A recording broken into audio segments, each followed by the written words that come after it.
সমস্যা তোমাকে থামিয়ে দেওয়ার জন্য আসে না, তোমাকে পথ দেখাতে আসে।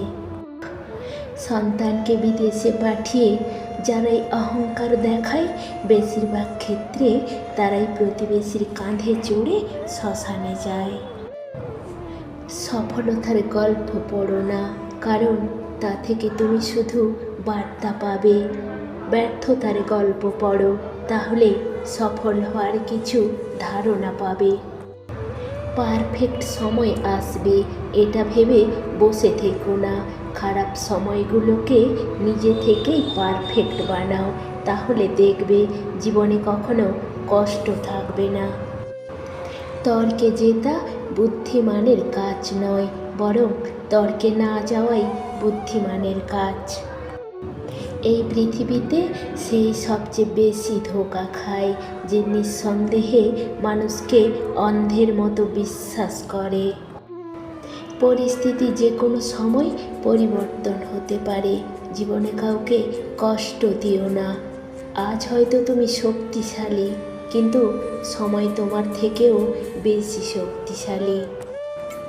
জীবন ও সময় পৃথিবীর শ্রেষ্ঠ শিক্ষক। জীবন শেখায় সময়কে ভালোভাবে ব্যবহার করতে, আর সময় শেখায় জীবনের মূল্য দিতে। জীবনটা খুব কষ্টের, কিন্তু কাউকে বোঝানো যায় না। মনটা খুব অসহায়, কিন্তু কাউকে দেখানো যায় না। জীবনে সব কিছু চাওয়া যায়, কিন্তু পাওয়া যায় না। সন্তানকে ততটা শিক্ষায় শিক্ষিত করো যাতে তোমার অসুস্থ অবস্থায় সে ডাক্তার নিয়ে আসবে, উকিল নয়। লোহাকে কেউ কষ্ট দিতে পারে না, কিন্তু তার নিজের মরিচা তাকে নষ্ট করে দেয়।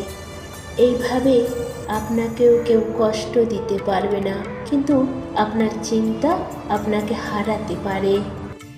মানুষ যখন বিপদে পড়ে তখন বুঝতে পারে পৃথিবীটা কত কঠিন আর আপনজনেরা কতটা নিষ্ঠুর। সেই সময়টা খুব কঠিন, যে সময় চোখের জল ফেলতে হয়, কিন্তু সেই সময়টা তার চেয়ে অনেক বেশি কঠিন, যে সময় চোখের জল লুকিয়ে হাসতে হয়। জীবনে একমাত্র সেই সুখী হতে পারে যে সমস্ত পরিস্থিতিতে নিজেকে মানিয়ে নিতে শিখে গেছে। তাই ধৈর্য ধরো, মনকে শক্ত করো, কারণ পরিস্থিতি যে কোনো সময় বদলাতে পারে। আর ধৈর্য হলো এমন একটি গাছ যার সারা গায়ে কাঁটা থাকে, কিন্তু ফল অত্যন্ত মজাদার।